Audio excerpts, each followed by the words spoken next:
right now on 5 on Your Side at 10. Fireworks on the 4th, but it looks like it's Mother Nature's show. We're tracking the latest timing on thunderstorm chances and the weather impact heading toward the holiday. A new bill added to the budget, how it will bring closure to families of missing persons across the state. Gun violence claims the life of another teen. It makes you feel unsafe, that you're not safe in your own community anymore. Concerned parents fed up what they say needs to be done to make a change. A 17-year-old boy from Glasgow Village is the latest young victim of gun violence in St. Louis County. Good evening, everyone. I'm Kelly Jackson. And I'm Mike Bush. And a disturbing development, a 15-year-old is now charged in this case. New tonight, parents in that neighborhood are sounding the alarm about guns again and sharing their concerns with 5 on Your Side's Robert Townsend. Robert. Mike and Kelly, the past month has definitely been a violent one in Glasgow Village. Teens and adults there have lost their lives to the violence that's prompted one mom to pack up. For the past 7 years, Lakeisha Hill has lived in this Glasgow Village neighborhood in unincorporated North St. Louis County. This part of the block right here has been like the best part. She and others say in the last 2 years, gunfire has ruined their neighborhood. We're hearing them more frequently, during hours of the night, midnight, sometime during the day. This incident that happened down here on Modoc, that's the worst that it has ever been. Just after 1 last Thursday afternoon, police went to this street after gunshots rang out. They say 17-year-old Khalil Stanley had been shot. He died Sunday at a hospital. That's scary, and it's close to home. Prosecutors charged a 15-year-old male with involuntary manslaughter. Lakeisha Hill says her son knew both boys and went to Riverview High School with them. She also tells 5 on Your Side the victim and suspect were handling a gun inside a home when it went off. They would be juniors this year. It's just a lot of concerns with a lot of these youth. I think the parents need to do a better job of taking control of their kids. What's more, there have been 5 deadly shootings in Glasgow Village in the past month.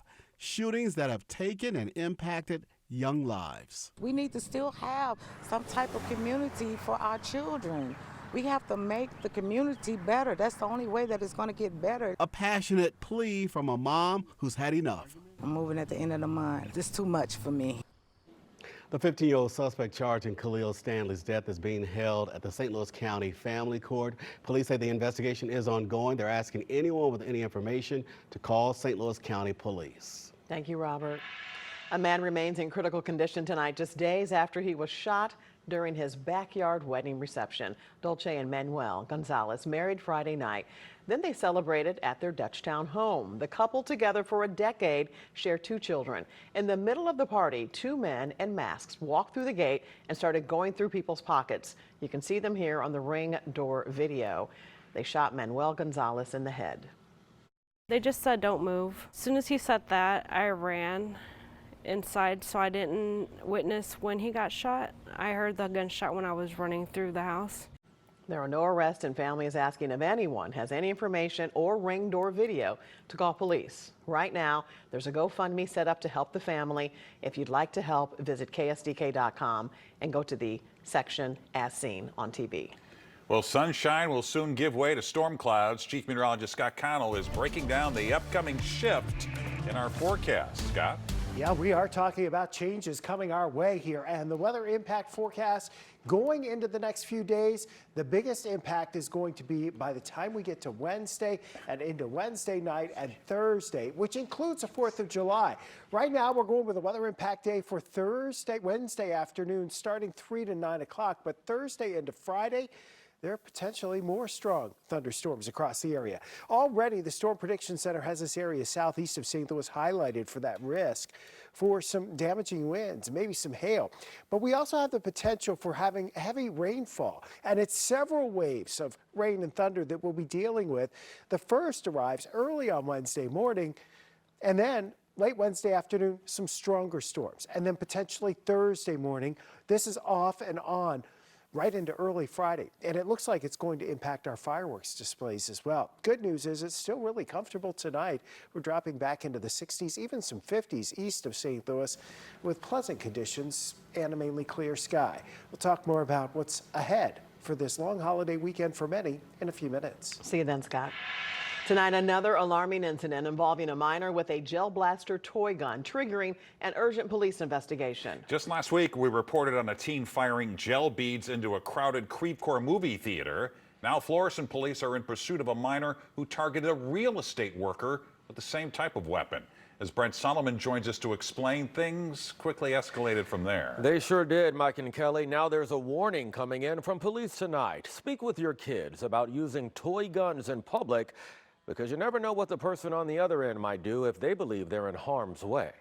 A cracked windshield and bullet holes left in a local real estate worker's car. Too shaken up to speak on camera, he tells us he was on the job when shooters showed up, first firing at him with toy guns like these, and then switching to real guns. This photo shows Florissant police arriving to Hummingbird Drive last week. Our society has forced us into this higher level of consciousness when it comes to safety. Carlos Turner is a real estate agent with Platinum Realty. He says many of his counterparts are now starting to arm themselves on the job. In our profession, obviously, you go into different neighborhoods, you're going into homes that are empty or maybe not. You really don't know what you're walking into. He says even when showing properties to clients for the first time, he tries to meet them in a public place beforehand to fill them out. I try to get to the appointment early. Turn on the lights, open up all the blinds, see where the exits are in the building. All in the name of safety. Monday, Florissant's police chief said he's urging all communities to remain vigilant, as there has been a recent increase in juveniles using gel blasters in public areas. We are committed, he says, to ensuring public safety and ask parents to educate their children about the potential risk and legal implications of using these devices irresponsibly. The parents have to be a little bit more involved and start drawing some boundaries. Fortunately, no one was hurt here, but if you know anything that can help police get to the bottom of the crime, give Florissant Police a call. That number is 314-831-7000. Thank you, Brent. 19 protesters arrested during yesterday's Pride Parade have been released. A group of pro-Palestinian protesters blocked Market Street in downtown St. Louis for about an hour. The protesters called for an end to the Israel-Hamas war in Gaza.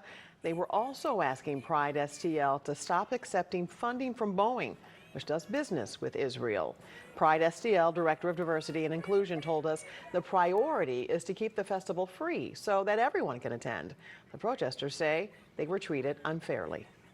If we start denying or refusing sponsorship from companies that our community doesn't like, then we're going to have to start charging. People of our own community mocking us and threatening us with violence. Yet the Palestinian people face daily violence that is simply unimaginable to most Americans. Pride STL told 5 on Your Side that despite the protests, they still saw record numbers of people at their event. Governor Mike Parsons' pen brought a glimmer of hope to families across Missouri on Friday. The newly signed state budget includes funding to identify long unidentified human remains, potentially solving cold cases. 5 on Your Side's Laura Barczewski talked with a family that's been waiting 45 years for some closure. It's one of those things where it's hard to believe that after this long, we're still searching for her. On April 17th, 1979, 19-year-old Cheryl Ann Shear went to work at a gas station in Scott City, Missouri, just outside Cape Girardeau, when she was abducted at 11:30 in the morning. Her car, all her personal belongings, everything was left. So it's not like she just went off, because everything of hers was left. They've had leads in the case over the years, but her body has never been found. Cheryl's story is one that shocked and pushed legislators like State Representative Tricia Burns to put $1.5 million in the state budget for advanced DNA testing of unidentified bodies and remains. Not only does it create closure for families, but this is also a key to unsolved mysteries that have plagued communities and law enforcement agencies. What does our backlog of cases of unidentified persons look like? Last time when I was working on letters to the governor's office, we were at 120, and that number could have fluctuated over the last month or two.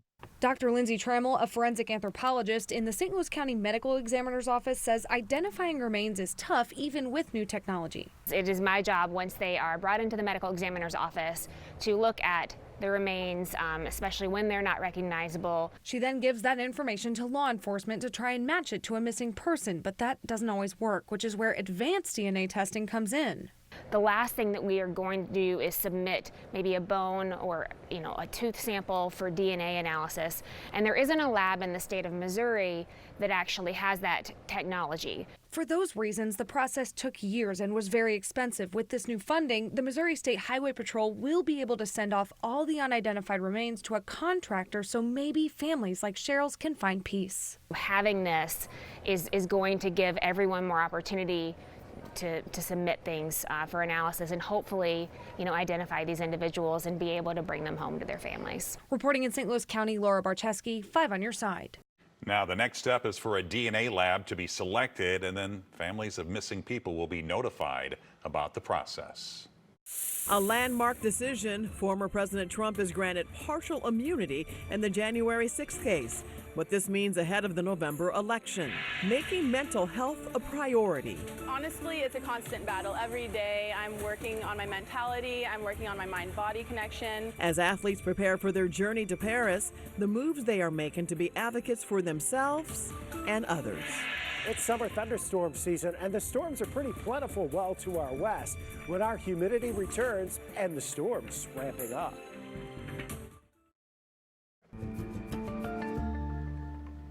A partial win today for former President Trump as the Supreme Court rules that presidents are entitled to limited immunity.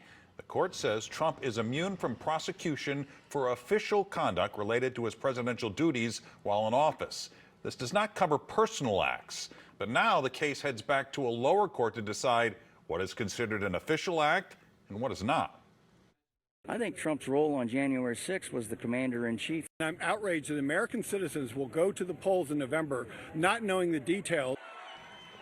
It is highly unlikely now that Trump will go to trial on charges he tried to overturn the 2020 election results before the November election.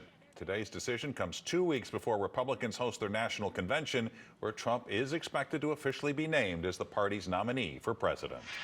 Former White House strategist under Donald Trump has reported to prison in Connecticut. Steve Bannon served his 4-month sentence for defying a congressional subpoena.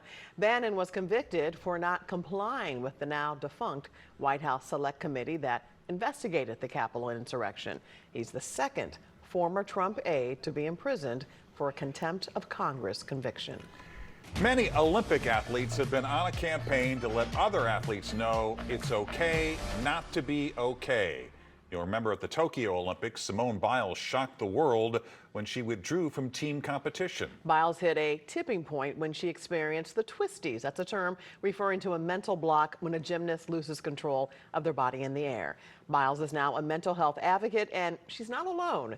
Chris Egan explains in tonight's Journey to Paris.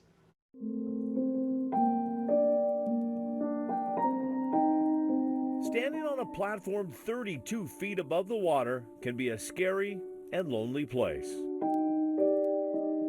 Olympic diver and shoreline native Katrina Young has been doing it since she was 7. If you do the dive right, it feels magical. You kind of feel like supernatural in the moment. Now, if you do it wrong, you definitely feel superhuman. A little bit more behind here. Olympic athletes spend thousands of hours practicing and trying to perfect their craft. That's a beautiful dive, 7.5. Physically, they are some of the most gifted athletes in the world, but they also have to have a strong mental approach to the game. Honestly, it's a constant battle. Every day I'm working on my mentality, I'm working on my mind-body connection. It's something that I have a team around me helping. But somehow you are behind her though. Like, I have so many people that encourage me. Super talented. I mean, you're absolutely amazing, you know that. Thank you, baby. I literally have a huge team that's always inspiring me and encouraging me. Katrina knows she needs balance when she's diving. I can feel your hand. But more importantly, balance in her life. You don't love me. She says you have to believe in yourself and love yourself no matter the results. I think the biggest message that I take from pushing myself is being my best self. Besides just comparing myself and competing, it's about becoming the person I want to be. And to do that, I really have to show self-care. And the first ever Olympic gold medal in women's canoeing goes to Nevin Harrison in the United States. In 2021, Nevin Harrison won a gold medal in Tokyo. Ready? Up.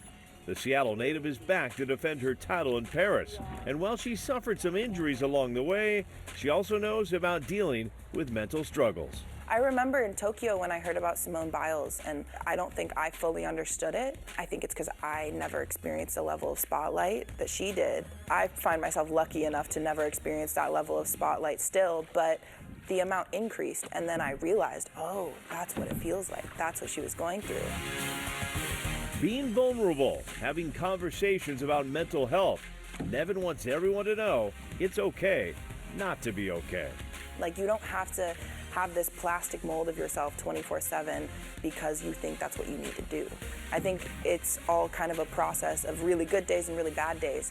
And if you expect perfection every single day, you're never gonna get that. I think it's just about doing your best and showing up every day and giving it your all.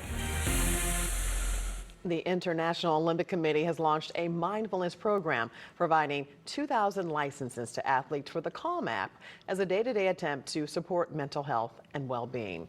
A mental fitness helpline will also be available for all the athletes in Paris. More than half a dozen St. Louis area athletes are going to Paris, including Baldwin native and diver Tyler Downs, along with Chaminade's Jason Tatum and hammer thrower Deanna Price from Troy.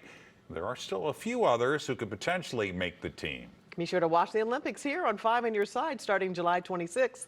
And for the latest Olympic news, just text the word Paris to 314-425-5355. For more than 75 years, you've turned to 5 on your side to keep you safe when weather strikes. Tonight, we're launching a new approach to weather that is much more than just a forecast. Here's Chief Meteorologist Scott Connell. Scott. Well, you know, you've been loud and clear. Alerting you to severe weather before it strikes is the most important thing we can do for you. So that's why today we're introducing Weather Impact. It's a new way to show you when severe or impactful weather will strike, the impact on your life, and what you need to stay safe. So we'll go beyond the forecast as we move forward. We're going to commit to breaking down how changes in the weather impact our community, from our farmers and their crops to the effect climate has on our infrastructure. So it is an important advancement here that we're kind of doing because we're basically going to focus on the forecast and what's important, and some of the other things you'll have to perhaps search online to find.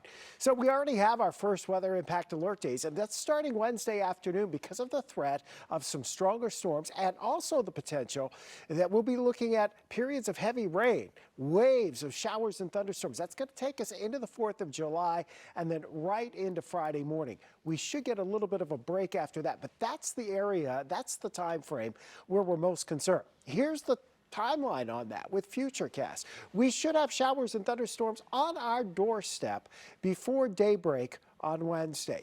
These will be weakening, so they're not expected to be severe, but they could have some downpours with them before they fall apart along about lunchtime. What that does is it sets down a boundary here to the south of St. Louis, and that should be the focus for more shower and thunderstorm development later during the afternoon into the evening hours. And it's southeast of St. Louis where there's the potential for severe weather, and the Storm Prediction Center's already highlighted that area for some stronger storms. Now, those storms will move away, and then overnight into early Thursday morning, we expect to wake up to rain around the area, some rumbles of thunder.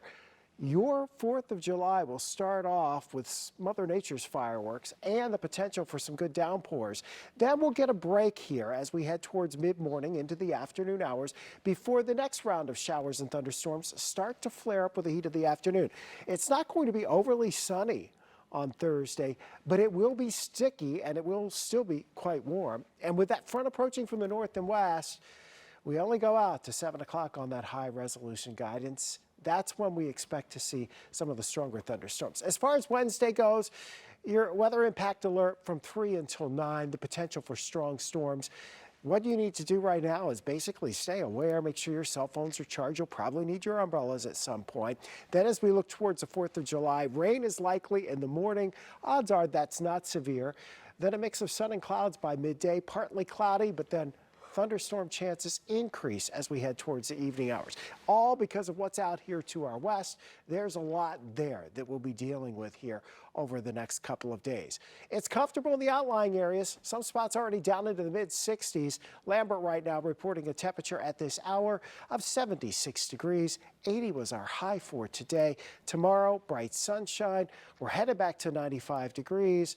Your hour-by-hour forecast pushes it in the low to mid-90s. And again, your active weather and that weather impact alert starts Wednesday afternoon, running right on through the 4th of July into early on Friday. It's not going to rain the entire time, but you get some heavy rain on the 4th of July at any time. It has a big impact on timing. one of our plans. Yeah, but timing will be key. Scott, thanks. Frank is here with sports. Mike, big day in sports. We have a former Blues player, actually lots of them, signing all over the NHL. We have City SC parting ways with their coach, and Jason Tatum getting very Kelly Jackson rich.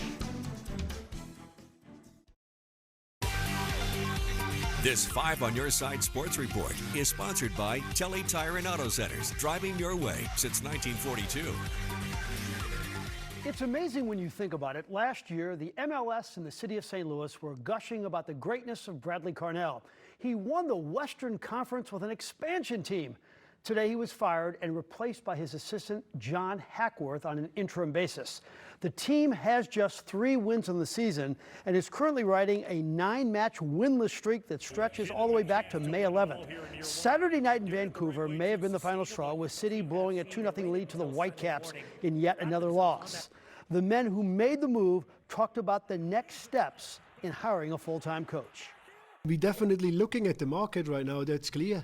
But it was a decision which was made yesterday and today. So we're not having 10 coaches already in our back pocket. So we trust in John Hackworth. He knows the team. He knows the players. He was here since a long time with the club, with one of the first guys here, which I brought in. So we have a very strong and good feeling about that. And we will take our time to make the right decision and the right choices.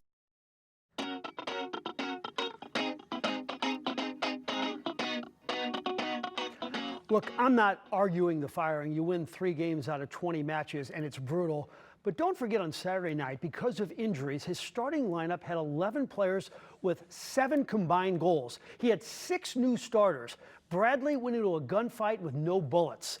The man didn't forget how to coach. They don't have enough talent. And oh, by the way, they have the lowest payroll in the league. This brutal season is not entirely on the coach. It's about everybody in the organization, and specifically about roster composition. Good luck to Coach Carnell. And congrats to Jason Tatum, the pride of Chaminade, who just reached an agreement on a 5-year contract with the Celtics. It's worth $315 million. That's $63 million a year. And get this, he's only going to be 31 when the contract ends. He may end up with $1 billion. Free agency has begun in the NHL, and one of the most beloved Blues, Pat Maroon, has signed with the rival Blackhawks, a 1-year deal worth $1.3 million. Speaking of former Stanley Cup winning St. Louis Blues, remember when David Perron came back last year with Detroit and got an ovation? He'll come back next year as a member of the Ottawa Senators. He got a 2-year deal worth $8 million. Good work if you can find it. The Blues did re-sign Kasperi Kapanen and lost Kelly Rosen to Colorado. One day, Jimmy Snuggerud will be with the squad, but it won't be the start of this season. The former Blues first-round pick decided to return to the University of Minnesota for his junior season.